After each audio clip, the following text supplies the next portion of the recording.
Hello everyone welcome back to this channel. चलो start करवा। आज स्टार्ट करवा आगु लास्ट क्लास रे आमे कोन जानिथिले ना लास्ट क्लास रे आमे सिंपल इंटरेस्ट विषय रे पढुथिले। ठीक अछि। तो सिंपल इंटरेस्ट कोन थिला ना सिंपल इंटरेस्ट थिला माने तार सरल सुध आमे केमति बाहर करथिले। तार सरल सुध बाहर करथिले तार फार्मूला थिला जे PTR divided by 100 I equals to PTR by 100।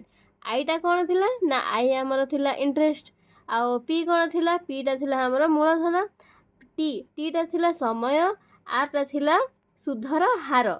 ठीक अछि। आर टा थिला सुधर हार डिवाइडेड बाय 100 एतिक को हमें मूलधन सहित समय सहित सुधर हार को गुणी देकी ता सहित 100 जदि हमें डिवाइड कर दोछे ताहले हमर इंटरेस्ट केते हमें देबा सेटा हमको मिल जिवो। तार आंसर हमको मिल जाउथला सेति पई तार आंसर हमें एठी करि पारथले। तो ये क्वेश्चन देखो क्वेश्चन कौन अच्छी ताले क्वेश्चन देखो क्वेश्चन कौन रही ना क्वेश्चन रही कौन सी मूलधनर एक निर्दिष्ट हार रे 10 वर्षर और 6 वर्षर समूल सुध यथाक्रमे 3000 टंका 2600 टंका हुए ताहले मूलधन सुधर हार निर्णय करने को आमको कही माने कौन कहला 10 वर्ष 6 वर्षर समूल सुध आम केमती काढ़ुले समूल सुध काढ़ुले मूलधन प्लस सुध को आम जो प्लस करदे आम समूल सुध पाई जाऊे। ठीक अच्छे। तो ये कहला कौन ना 10 वर्षर आउ 6 वर्षर समूल सुध यथाक्रमे 3000 टंका 2600 टंका हो। ठीक अच्छे। तो जिते हो आम कौन लिखिदेबा 10 वर्षर समूल सुध आम केते पाइले 3000 टंका। ठीक अच्छे। ताहले 6 वर्षर समूल सुध केते अच्छे 2600 टंका। ठीक अच्छे। जिते बेले आमको ए दुटा मिलगला ताहले आमे गैप केते रहूची केते समय केते वर्षर 4 वर्षर गैप रहूची 4 वर्षर सरल सुध हमर केते हे जिवो ना 4 वर्षरे सरल सुध आमर केते हबो ना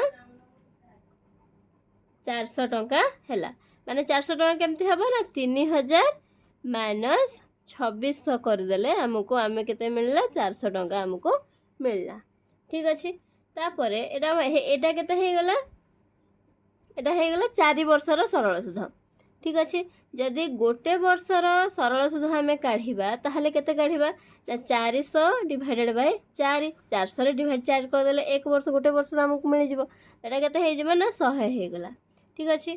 सेमती 10 वर्षर सरल सुध आमर केते हे जिवो ना 10 गुणन 100 हेला आमर केते 1000। ठीक अच्छे। एटा आमर सुध मिलला। ठीक अच्छे। सुध जिते मिलला आम समूल सुध आम केते 10 वर्ष समूल सुध देछि आमको 3000 टंका। ठीक अच्छे। तो आम मूलधन केमती काढ़ा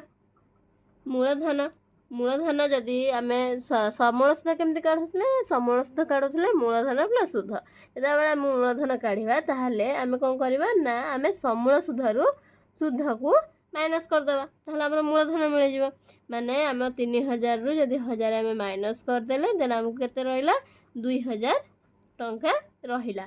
ठीक अच्छे। 2000 टंका रहिला जते तापरे एटा आमको मिलगला मूलधन एठी कहिचे मूलधन सुधर हार आमको निर्णय करबा को कहिचे। ठीक अच्छे।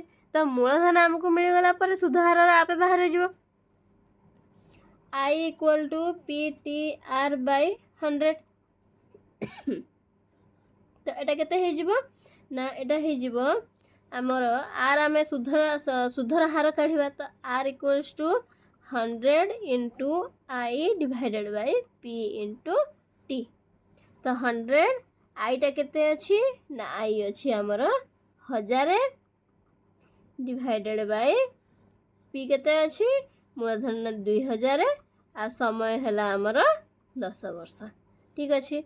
एटा काटी दियो एठी 10 हे गला एटा काटी दियो एठी तापर एटा काटी दियो एठी 5% आमर सुध हार हे गला 5%। बुझेला क्वेश्चन टा केमती करा हला। ठीक से परि भाबरे आ गोटे क्वेश्चन देख आ गोटे क्वेश्चन रे जेकोसी मूलधन एक निर्दिष्ट हार रे 15 ବର୍ଷରେ 3 ଗୁଣିତ ହେଇଥାଏ। ଠିକ୍ ଅଛି, 15 ବର୍ଷରେ 3 ଗୁଣ ହେଇଥାଏ, ତେବେ ଉକ୍ତ ମୂଳଧନ କେତେ ବର୍ଷରେ 4 ଗୁଣ ହେବ? ଏଇଟା ଗୋଟେ ଟ୍ରିକି କ୍ୱେଶ୍ଚିନ୍ ଦେଇଛି। ଟ୍ରିକି କ୍ୱେଶ୍ଚିନ୍ ଦେଇଛି ମାନେ ମୂଳଧନ ଏଠି କିଛି ଦେଇନି, ଖାଲି କହିଛି ଗୋଟେ କିଛି ବି ମୂଳଧନ ଗୋଟେ ନିର୍ଦ୍ଦିଷ୍ଟ ହାରରେ 15 ବର୍ଷରେ 3 ଗୁଣ ହେଇଥାଏ। 15 ବର୍ଷରେ ସେ 3 ଗୁଣ ହେଲା, 4 ଗୁଣ ସେ କେତେ ବର୍ଷରେ ହେବ? 4 ଗୁଣ ସେ କେତେ ବର୍ଷରେ ହେବ? ଯଦି ଆମେ ମନେକର ମୂଳଧନକୁ ଆମେ ନେଇଗଲେ ପି ହେଲା, 15 ବର୍ଷ ପରେ 3 ଗୁଣିତ ହେଲା ମାନେ 3p ହେଲା। 15 ବର୍ଷ ପରେ ମାନେ 15 ବର୍ଷ ଏଠି ଲେଖିଦେବୁ, 15 ବର୍ଷ ପରେ 3p ହେଲା। ଠିକ୍ ଅଛି, ତାହେଲେ ଟି କେତେ ଦେଲା ଆମକୁ ନା 15 ଦେଲା। ତ ସୁଧ ଏଠି କେମିତି ମିଳିବ ଆମକୁ? ସୁଧ ଏଠି ଦେଇଛି କେତେ? 3 ଗୁଣ ହେଲା, 3 ଗୁଣ ଯଦି ହେଲା ଏଇଟା କେତେ ହେଇଗଲା? 3p ହେଲା। 3pଟା କ'ଣ ନା ଆମର 3pଟା ହେଉଛି ମୂଳଧନ ପ୍ଲସ୍ ସୁଧ, ଆମର ମିଶିକି 3p ହେଇଛି। ତାହେଲେ ଖାଲି ସୁଧଟା ଆମେ କେମିତି ବାହାର କରିବା? ଖାଲି ସୁଧ ଆମେ 3p ମାଇନସ୍ p ବାହାର କରିଦେଲେ ଆମର 2p ହେଲା। ତ ମାନେ 2p ହେଇଗଲା ଆମର ସୁଧ, ବୁଝିହେଲା? 2p ଯଦି ସୁଧ ହେଇଗଲା, I = PTR 100/100 ଆମେ କରିବା। ତ ଏଇଟା ଯେତେବେଳେ କରିବା ଆମେ ଏଠି କ'ଣ କାଢ଼ିବା ନା ଆମେ ଏଠି ଆମକୁ r କାଢ଼ିବାକୁ ପଡ଼ିବ, କାହିଁକିନା ସୁଧ ଆମକୁ ଦେଇଦେଇଛି ଏଠି 2p, ଆମକୁ ଖାଲି ତାର ଭ୍ୟାଲ୍ୟୁ ମାନେ ତାର ପରସେଣ୍ଟେଜ ସୁଧର ହାର ଆମକୁ ଏଠି ଦେଇନି, ତ ସୁଧର ହାର ଆମକୁ କାଢ଼ିବାକୁ ପଡ଼ିବ। ତ r ଯେତେବେଳେ କାଢ଼ିବା ତାହେଲେ କ'ଣ ହେଇଯିବ? I × 100/p × t। ତ ଏଇଟା କେତେ ହେଇଯିବ? 100 ଯଦି iଟା ହେଲା 2p /pଟା ମୂଳଧନଟା ଅଛି p ହିଁ ଅଛି, tଟା ଅଛି 15। ଠିକ୍ ଅଛି, ତ p ଏଠି କଟିଗଲା, କଟିଗଲା ପରେ ତାପରେ ଏଠି ହେଲା କେତେ? 200/15। ଯେତେବେଳେ ଏଟାକୁ ଆମେ କାଟୁଛେ ତ ଏଟା 3ରେ ଏଠି 5ରେ କଟିଗଲା, ଏଠି 3 ହେଲା, ଏଠି ହେଲା 40। ତ ଏଟା 40/3%। ଏଟା ଫର୍ଷ୍ଟଟା ଆମର ବାହାରିଲା। ଠିକ୍ ଅଛି, ତାପରେ ସେକେଣ୍ଡରେ ଅଛି, ସେକେଣ୍ଡରେ ଆମକୁ କ'ଣ କହିଛି? ଉକ୍ତ ମୂଳଧନ କେତେ ବର୍ଷରେ 4 ଗୁଣ ହେବ? 4 ବର୍ଷ କେତେ? 4 ଗୁଣ କେତେ ବର୍ଷରେ ହେବ ନା t ବର୍ଷରେ 4 ଗୁଣ ଆମର ହେଲା। ଠିକ୍ ଅଛି, ଟି ବର୍ଷରେ ମନେକର ଆମର 4 ଗୁଣ ହେଲା, ଏଠି ଆମକୁ ଡି କାଢ଼ିବାକୁ ପଡ଼ିବ ଟି। ଏଠି ଆମେ ପରସେଣ୍ଟେଜ r ବାହାର କରିଦେଇଛନ୍ତି, r ଆମର ରହିଲା ଏତିକି, ଟି ଆମକୁ ଏଠି କାଢ଼ିବାକୁ ପଡ଼ିବ। ତ ଏଇଠି ସେମିତି ବି ସୁଧ ଏଠି କେତେ ହେଇଯିବ ନା ସୁଧ ହେଇଯିବ କେତେ? ସୁଧ ଏଠି 4 ଗୁଣ ହେଇଗଲା, 4 ଗୁଣରୁ ଯଦି ଆମେ ପିଟାକୁ ବାହାର କରିଦେଲେ ତାହେଲେ 3p ହେବ ଆମର। 4p - p = 3p, କାହିଁକିନା ଏଠି 4 ଗୁଣ କହିଛି ନା, 4 ଗୁଣ କହିଛି ଯେହେତୁ ସମୂଳ ସୁଧଟା 4 ଗୁଣ ହେଲା, ତ 4p - p କରିଦେଲେ ମୂଳଧନ p ଅଛି, ଆମକୁ ସୁଧ ଆମକୁ ମିଳିଗଲା। ତାପରେ t = କେତେ ହେଇଯିବ ନା 100 × I/p × r। ଆମର ଏଇଟା ରହିଛି କ୍ୱେଶ୍ଚନ୍, ଆମର ଫର୍ମୁଲାଟା ଯେହେତୁ ରହିଛି ଆମେ ଏଟାକୁ କରିଦେଇପାରିବା। ତାହେଲେ 100 × iଟା କେତେ ହେଲା ନା iଟା ହେଲା ଆମର 3p /p × rଟା କେତେ? 40/3। ଠିକ୍ ଅଛି, ଯେତେବେଳେ ଆମେ ଏଟାକୁ କାଟିଦେଉ, ଏଠି କାଟି ଦେଇକରି ଯେତେବେଳେ ଆମେ ଏଟାକୁ କାଲକୁଲେଟ୍ କରିବା 300 × 3/40, ଯେତେବେଳେ ଏଟା କଟିଗଲା ପରେ ଏଠି 90/4, ତ ଇଏ କଟିଗଲା 2, ଏଠି 45 ହେଲା। ତ ଏଠି 45କୁ ଯେତେବେଳେ ଆମେ ଭଗ୍ନ ସଂଖ୍ୟାରେ ପରିଣତ କରିବା କିମ୍ବା ପୂର୍ଣ୍ଣ ସଂଖ୍ୟାରେ ତାକୁ ଲେଖିବା, ତାହେଲେ ଏଠି କେତେ ହେଇଯିବ ନା 22/1/2। ମାନେ ଆମ କେତେ ବର୍ଷରେ 4 ଗୁଣ ହେବ ନା 22 ବର୍ଷ ଆଉ 6 ମାସ। 1/2ଟା ଅଛି ଆମର 6 ମାସ, ମାନେ ଯେତେବେଳେ ଆମେ 1/2 ଲେଖୁଛେ, ଯଦି ଆମେ 6/12 ଲେଖିବା ତାହେଲେ ବି ସେତିକି ରହିବ। ତ 1/2ର ଭ୍ୟାଲ୍ୟୁ ଯଦି ଆମେ ସମୟ ହିସାବରେ କାଢ଼ିବା ତାହେଲେ ଆମର ସେଠି 6 ମାସ ବାହାରିବ। ଠିକ୍ ଅଛି, ତାପରେ ନେକ୍ସଟ କ୍ୱେଶ୍ଚନ୍ ଦେଖ। ନେକ୍ସଟ କ୍ୱେଶ୍ଚନ୍ କ'ଣ କହିଛି? ନେକ୍ସଟ କ୍ୱେଶ୍ଚନ୍ କହିଛି କୌଣସି ମୂଳଧନ 8 ବର୍ଷ 4 ମାସରେ 2 ଗୁଣ ହେଇଯାଏ। ଠିକ୍ ଅଛି, 8 ବର୍ଷ 4 ମାସରେ 2 ଗୁଣ ହେଇଯାଏ, ଏହା କେତେ ବର୍ଷରେ 3 ଗୁଣ ହେବ? ସେମ୍ ଟାଇପ୍ର କ୍ୱେଶ୍ଚନ୍ ଅଛି ଏଠି, ସେମ୍ ଟାଇପ୍ର କ୍ୱେଶ୍ଚନ୍ରେ ଆରାମସେ ହେଇପାରିବ। ଏଇଟା କେତେ ହେବ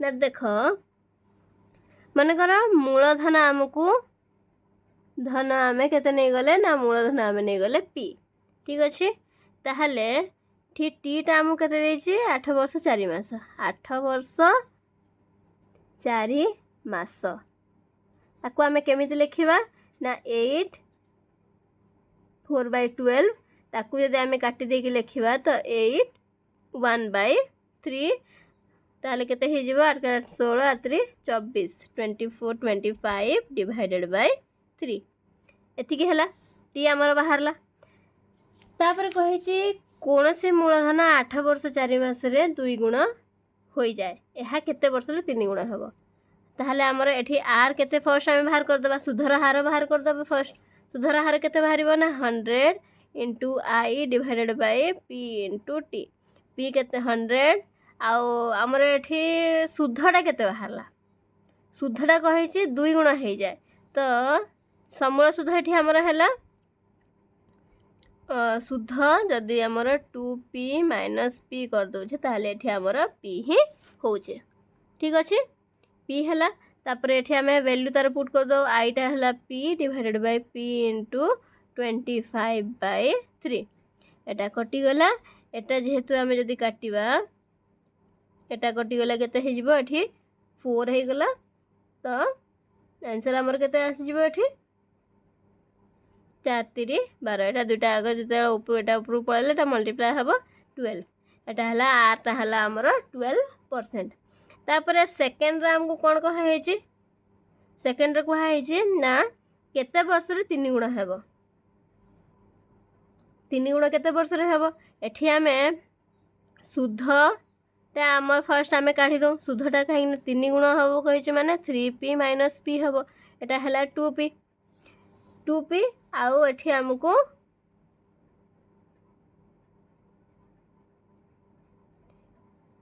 टीटा केते हे गला हमर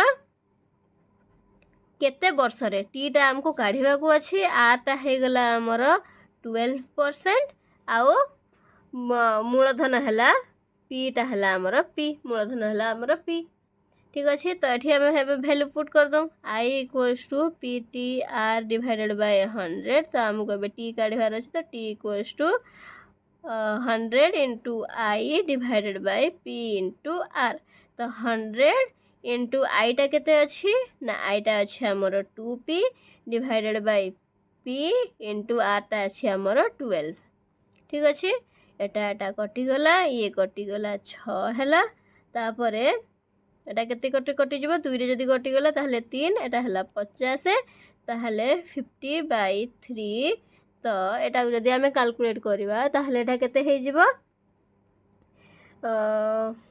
1 एठी 6 एठी 2/3 16 पूर्ण 2/3 हैला तो माने एटा 2/3 माने केते 2/3 होछि ना केते हे जिवो जदी हमें एटा को 2/3 अछि ताको जदी मास रे हम कन्वर्ट करबा ताहले एटा को 12 हमको करबा को पड़िबो 12 करबा को पड़िबो तापर एटा को से हिसाब रे कैलकुलेट करबा को पड़िबो जदी हम 12 कर देले ताहले एठी 4 मल्टीप्लाई करले 12 होछि 4 3 12 ताहले 2 रे भी 4 मल्टीप्लाई करबा को पड़िबो 8 डिवाइडेड बाय 12 माने एटा केते हे गेला 16 वर्ष 8 मास ठीक अछि बुझी गेला तापर आ गोटे क्वेश्चन देख एठी कोनसी मूलधनर सरल सुध मूलधनर 16/25 होउचे ठीक अछि जदि सुधर हार और समयर सांख्यिक मान समान हुए